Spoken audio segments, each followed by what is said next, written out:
Hello ဒီနေ့ကျွန်တော်ပြောပြချင်တာလေးတစ်ခုရှိတယ်အဲ့ဒီຢာကပါလဲဆိုတော့ဖယားသခင်နဲ့ကျွန်တော်တို့နဲ့အဆက်အသွယ်ရဖို့ဖယားနဲ့ကျွန်တော်တို့နဲ့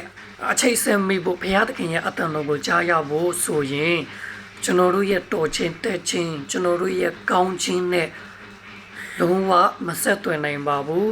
ကျွန်တော်တို့ရဲ့ဖြစ်ချင်းနဲ့ဖယားသခင်ရဲ့အတန်တော်ကိုကျွန်တော်တို့မကြားနိုင်ပါဘူးထို့တကြောင့်ဖယားသခင်ရဲ့အတန်တော်ကိုကြားရဖို့ဖယားသခင်နဲ့အချိတ်ဆက်မိဖို့ဆိုရင်တော့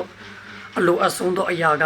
ယေရှုခရစ်တော်ဖြစ်တယ်ယေရှုခရစ်တော်နဲ့မှသာလျှင်ဖယားသခင်ရဲ့အတန်တော်ကိုကျွန်တော်တို့ကကြားရမှာဖြစ်တယ်ယေရှုခရစ်တော်နဲ့မှသာလျှင်ဖယားသခင်နဲ့ကျွန်တော်တို့နဲ့ကအချိတ်အဆက်မိမှာဖြစ်တယ်ထို့အတွက်ကြောင့်အခုချိန်ထိတင်ဖယားသခင်နဲ့အဆက်အသွယ်ရဖို့ဘုရားသခင်ရဲ့အတန်တော်ကိုကြားရဖို့တင်းရတော်ချင်းတက်ချင်းကိုကြည်ချင်းနဲ့တွားနေသေးတယ်ဆိုရင်တော့ဒီကနေ့မှာပြောပြချင်တယ်ယေရှုခရစ်တော်ဆိုတဲ့လမ်းနဲ့ထိုဘုရားနဲ့